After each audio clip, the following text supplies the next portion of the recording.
विरोध तो करते थे जब ऑपोजिशन में होते थे, मगर सत्ता में आते थे तब इसका दुरुपयोग भी करते थे, हटाने का नाम नहीं देते थे।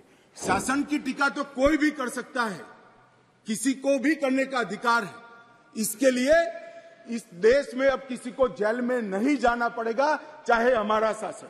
इस देश के खिलाफ कोई बोल नहीं सकता, इस देश के हितों को कोई नुकसान कर नहीं सकता। इस देश के झंडे, इस देश की सीमाएं, इस देश के संसाधनों के साथ अगर कोई खिलवाड़ करेगा तो निश्चित रूप से उसको जेल में डालनी चाहिए। मान्यवर, अंग्रेजों ने बनाया हुआ राजद्रोह का कानून, जिसके तहत तिलक महाराज, महात्मा गांधी, सरदार वल्लभ भाई पटेल, ढेर सारे हमारे आजादी के स्वतंत्र सेनानी, बड़े बड़े हमारे नायक सालों के सालों 6-6 साल तक जेल में रहे। वो कानून अब तक चलता रहा था। विरोध तो करते थे जब ऑपोजिशन में होते थे, मगर सत्ता में आते थे तब इसका दुरुपयोग भी करते थे, हटाने का नाम नहीं देते थे। पहली बार नरेंद्र मोदी जी ने ऐतिहासिक निर्णय किया है कि राजद्रोह की धारा 124 को पूर्णतया समाप्त, इसको हटाने का काम किया। अभी ओवैसी साहब हंस रहे हैं। ओवैसी साहब, मैं भी थोड़ा साइकोलॉजी पढ़ा हूं, विज्ञान का विद्यार्थी हूं। फिर इनके मन में है कि आपने बदल कर रख दिया। मान्यवर, मैं कहना चाहता हूं, हमने राजद्रोह की जगह देशद्रोह की स्थिति रखी। अब ये देश आजाद हो चुका है, लोकतांत्रिक देश है।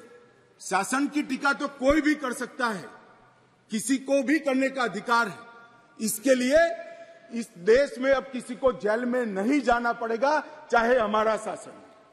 मैं फर्क समझाता रहा हूं, जो बड़े कटाक्षमय तरीके से ओवैसी साहब हंस रहे हैं इसलिए।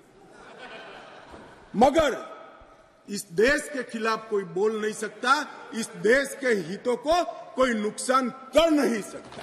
इस देश के झंडे, इस देश की सीमाएं, इस देश के संसाधनों के साथ अगर कोई खिलवाड़ करेगा तो निश्चित रूप से उसको जेल में जाना, और जेल में जाना चाहिए। मानिए, ये हमारी सरकार का थ्रस्ट है।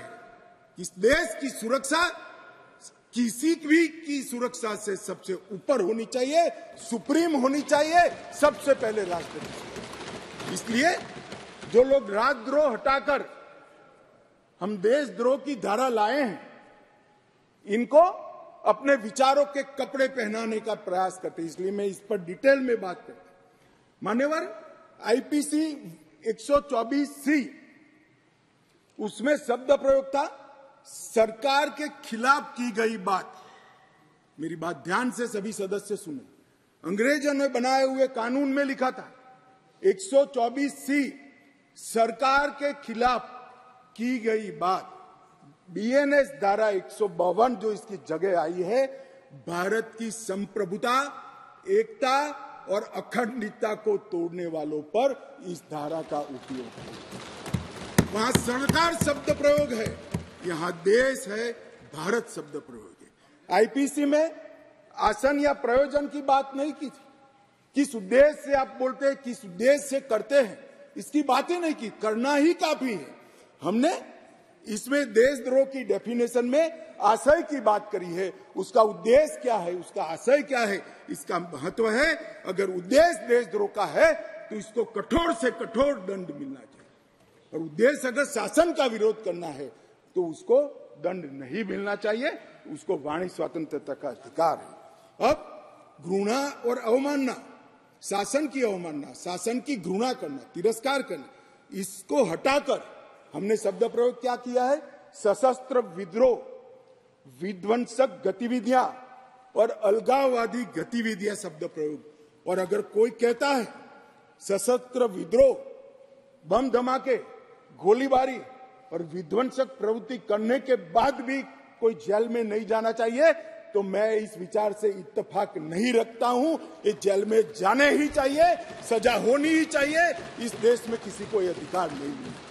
मान्यवर, मैं इसलिए कहता हूं कि कुछ लोग ये नए इनिशिएटिव को अपना कलर देने का प्रयास कर रहे हैं, मगर आपका कलर, आपकी सोच, आपके विचार, आपकी नजर, आपको मुबारक हो। हम तो संविधान की स्पिरिट को लेकर आगे चलने वाले लोग हैं। देश के खिलाफ जो कुछ करेगा उसको जरूर सजा होगी, ऐसा कानून में होना चाहिए।